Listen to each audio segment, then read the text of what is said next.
Hello everyone, I am back and update you on what we've been working on. So I am making another set of fender flares, carbon fiber. I did use some tinted epoxy using the alcohol tint instead of the powdered tint. And it's a little bit difficult to see, but there is a purple tint to this. I will take it out in the sunlight when it's sunlight. It's dark right now. And then I use these clamps to make sure. It's really hard to get this carbon fiber to wrap around these corners like this. I did not use these at first. I used the plastic ones, which are over here. I'm making 2 of these. Right now it's only 1 layer. I will add another layer. I did make it really heavy on epoxy because a lot of times that'll make it stiffer. But I use these clips and a placemat that I cut into strips to get it to wrap around that corner. And then when I got it here, I pulled it from here. Now from the other one, I learned that it does lift back up, but it is a minor amount. And so I was very cognizant of it this time. And I honestly don't see any place that it lifted back. I mean, there's a tiny bit right there, but that's insignificant. All right, so those are done. Each of them will probably need another layer of carbon fiber, but what I'm going to do is I'm going to put it on the back side. That way I don't have to worry about that edge and corner and all of that the second time. Learned that from doing the first one. That's why I do things separately. So I did the first one, had some issues with all of that. You can see when I sanded it, there were a couple of high spots here. And only being 1 layer of carbon fiber, when I sanded it, I actually sanded through in a couple of these corners here. So I said, all right, I'm going to watch out for that on the next piece. Right there you can kind of see the purple a little more. The other thing is, we had already done this. This is a mold.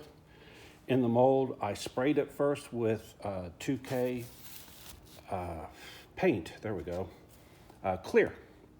So treated the mold with semi-permanent mold release, sprayed it really lightly, dusted it essentially with the 2K clear. I could not get it to lay on fully. There were some areas where it did, but other places it had some surface tension issues where it was a bunch of little drops of paint that never would flow together, but I ran out of paint. And I literally did not have any more paint. So I said, I'm going to leave it alone. I'm going to try it and see what happens. Well, it worked great. This thing released from the mold super easy. And that was part of the intent. Previously, the pieces were almost glued. I mean, it wasn't glued because I've had some that were literally glued. But it was really hard to get the last part out of the mold. This time, it was a piece of cake. So it came out. We did not use vacuum, did not use infusion, just hand laid it. And once I put this out, you can see that it's not perfect, but it's darn good. And especially since we're going to paint this thing, we can fix these small areas with some spot epoxy. We're going to try epoxy. We're going to try clear primer. It should be here, I think, later this week. Amazon gave a week window that it could come. You can see that there are still some spots, some voids, pinholes, but again, for what we're doing, that's fine. This thing is unbelievably light. I don't think I weighed this one. I'll do that later. But it is unbelievably light. I'm putting it back in here. It's not 100% cured, but it's awfully close. It's been 2 days. I really had to restrain myself to keep from pulling this off. But I try to keep things in the mold, if at all possible, which in this case it is. All right, so I took this and laid it on top of this is fiberglass fender to see how it's going to fit. It all looks pretty good. And so this fender flare is going to go on that fender. You can see that the fender, this fiberglass fender, is right out of this same mold. And you can see where I had to cut it in to make clearance for the fender flare. They both wanted to occupy the same space right there. So I will go in. This is so that I can fill in this corner right here, make this blend into there, and then come out here and it goes back into there. So I'm going to steal part of this, but it was one of those, well, as long as I'm making it, I'm not real happy with this spot right there. And the lip through here, it's got a lip, but it's not great. It's okay. But I thought, hey, as long as I'm doing it, I'm going to try to do it better each time. There's the back hatch. We haven't had time to do anything with it. I did a little bit of color sanding and stopped. We'll get back on it when we get a chance. Here is the hood, the underpiece of the hood that I used to skin. So I put this on the C6 hood. I put those wings on the C6 hood, and then I used the C6 hood. So all three of those were put together to give a form that could be skinned. I did put peel ply on this, and again, it came off really easy. Not as easy as that, but it did come off really easy. So peel ply works great if you're skinning and keeps the parts from sticking together.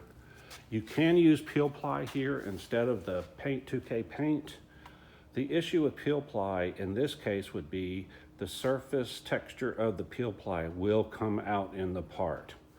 And so you've got to be really good with putting your peel ply down. I would say you can't really brush it. On this, I was able to brush it. On this, I would have had to have sprayed it. I've got a little sprayer there. I'll cover it a little bit. It works out great. But by using clear, I got the surface texture of the mold, which is really good surface. So I kind of hate to try to put peel ply in between the two and then try to get as good a surface from the peel ply as I do from the mold itself. Okay, let's see, what else do we have? Oh, on this one, I just used clear epoxy. Just wanted to see what the liquid alcohol ink would do. What I found out is it takes quite a bit of alcohol ink to get the color that you want. So it's a great option. Oh, the other thing though is I'll have to see in the daylight, but it does look like it goes down really evenly, as opposed to, you'll see when we do the powdered tint, it is not an even color. So if you want an even color, I'd recommend not using the powdered tint and using the alcohol tint. You just have to use a lot. Now, when I say a lot, I used 80 drops with a cup and a half of resin. I'll do the calculation and let you know what that means. But part of my concern is putting too much alcohol ink into the epoxy and having issues. I don't know what the right amount or acceptable amount is. Maybe somebody from one of my carbon fiber or fiberglass groups will know, but I don't. All right, and then we get down to the other pieces. Might as well shut off the light on here because I'm on my way out. So like I said, we have multiple pieces going through multiple stages. They all go through the same stages, and this is what we have. So we have the hood. So the hood is what I just showed you. There's the hood scoop, there's the wings here, and then this is actually sitting on the C6 hood so that it maintains its shape. If I just put this off to the side, this thing's not quite sturdy enough, wasn't quite sturdy enough. So what we did was we put a layer of woven carbon fiber on the back side, put plastic down so it wouldn't stick to it, put the C6 hood down, put this on that C6 hood, and then we put a layer of chopped carbon fiber on top of that with clear epoxy because this was the color we wanted. And then we put the peel ply on top of it to get a flat surface. One of the issues with the peel ply is it came folded, and you can see that the creases from the fold came back. I think I read or heard somewhere that you could iron this, get rid of that, but I also think this is treated with some chemical, so I don't know. I'll have to verify. We tried cutting it to get rid of the fold, but we didn't think of that till after. It's maybe a little bit better, but it's not perfect. So ironing, I think, is the solution. The peel ply, a solid sheet wouldn't cover the whole hood, so we had to do it in 2 pieces. So there will likely be a visible edge where the 2 pieces meet, but it's not critical. We're going to have to surface. You can see that it's not absolutely flat, and that's because the chopped carbon fiber is virtually impossible to get completely flat. But what we're going to do is tomorrow we will take the peel ply off and we will put on another layer of clear epoxy, and that will fill in the low spots. And then from then on, we'll probably go the opposite. We'll start knocking down the high spots. It's always a trade-off. Do you want to fill in the low spots or do you want to knock down the high spots? Speaking of which, this one is probably not the furthest along, but it's further along. And again, we put another coat of clear on this one because we got the color that we wanted. So we didn't want to tint the epoxy anymore. And we're just trying to get the last of the defects out of it, surface defects. Each layer we put on of epoxy gets better and better. Still not perfect, but we're going to sand this flat and see what we've got. I'm thinking maybe 1 more layer of epoxy, but I wouldn't bet anything on that. There were some low depressions, and I did specifically put more epoxy in those low spots to help level it out. So this next one, what we'll probably do is flatten it by sanding it, and then the areas that are low will be glossy. And because we're within the 72-hour window, we don't have to sand in between layers. So what I can do on the next one is only spot treat the low areas and then go after it again. But that's what we're doing now, kind of, or actually what we're going to be doing is fighting with those low spots. And again, it's because when you put this carbon fiber, chopped carbon fiber down, it's almost impossible to get it absolutely flat. Okay, then the next piece is the mirror. And again, it's about in the same state as this one, where we're down to the minor issues. You can see that it's almost there, but there's a little bit of surface. So again, the question is whether to fill in the low spots or sand down the high spots. In this case, we're going to fill in the low spots because with all these sharp edges, it is really easy to accidentally sand through. And unfortunately, the foam that I used underneath this is white. So if you sand through, you see a white spot. I did use a Sharpie, a black and a red, and you can see like right there, I had sanded through. So I went ahead and used a Sharpie, colored it red first, and then put black on top of it, smeared it a little bit. It was a lot better done. I don't know what happened to it. But again, minor, if somebody's going to pick at that, that's fine. But that's not the only spot. I did other spots, and I did a better job on them. Not perfect, but better. Yeah, you can see right there. Anyway, but I'm not after perfect. I'm after good enough, and this is good enough.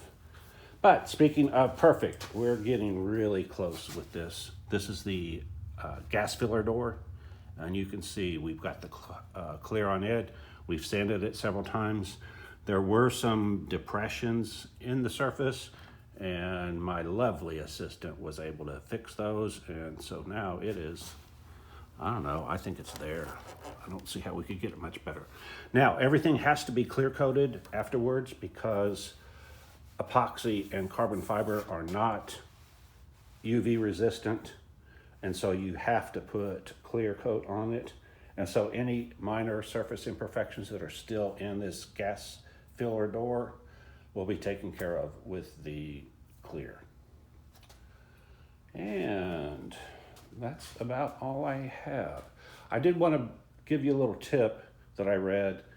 Cleaning up these tools is a major pain, but it's got to be done, or you just throw them away, which that gets kind of expensive. I've been using different chemicals to do it. I found out that just plain household vinegar works as long as you don't let it set. So this is cleaning vinegar. The difference is, I don't know, this stuff is maybe $1 or $2 a gallon, something like that. Okay, maybe $4 a gallon, but I don't even think it's that expensive. The next least expensive is denatured alcohol, and it's $8 a gallon bought in a 5-gallon container. It's like 12 or 15 if you buy it a gallon at a time, but I got it at Ace Hardware for $40 for a 5-gallon container. But this is the cheapest thing I found, and it really does work really well.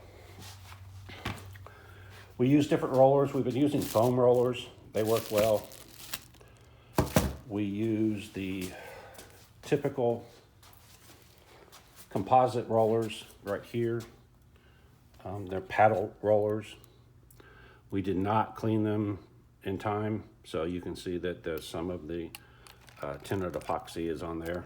The way to clean it after the fact is heat, get it hot enough, and the epoxy gives up and the aluminum doesn't.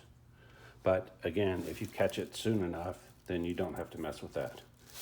We use the Bondo spreaders to go off and level the surface, along with, we use the rollers, the foam rollers, and then the Bondo spreaders to get this as flat as we could. What you look for is air pockets. Every one of those light colored areas is an air pocket. And so we're going to have to fix those after the fact. But again, because we're hitting everything within that 72-hour window, we can just go in, put another layer of clear on it, and don't have to sand at all. All right, and personally, I would rather add more epoxy and sand later and put a thick coat of epoxy. Others might want to sand it down, but I hate sanding.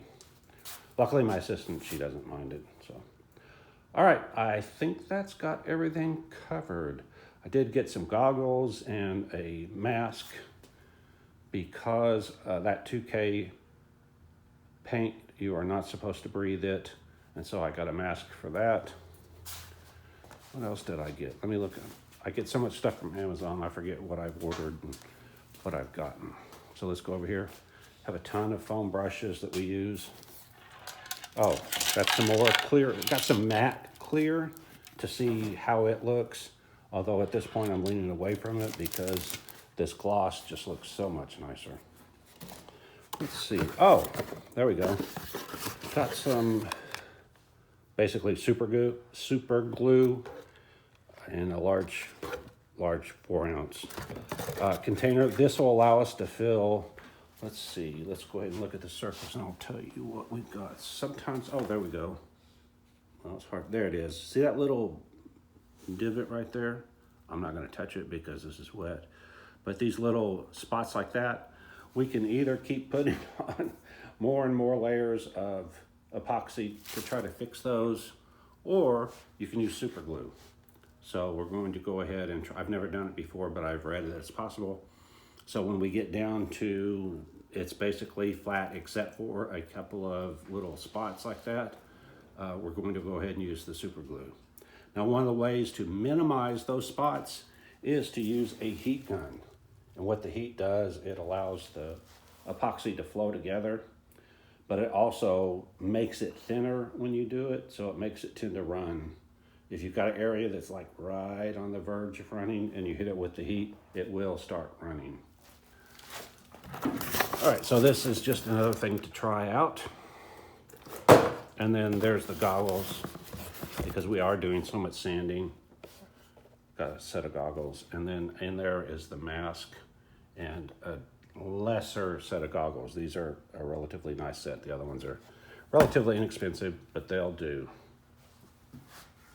And that's all I see. We did get some, we've been using these plastic cups that we got from Dollar Tree. They're $1.25. The problem is that the epoxy and the hardener somewhat attacks it. I mean, it doesn't do a horrible job, but you know, it is starting to attack it. And over time, it attacks it more. So we thought, let's try some glass ones.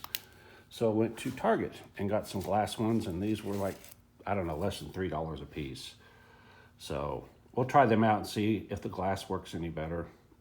Spatulas, we use those to mix things.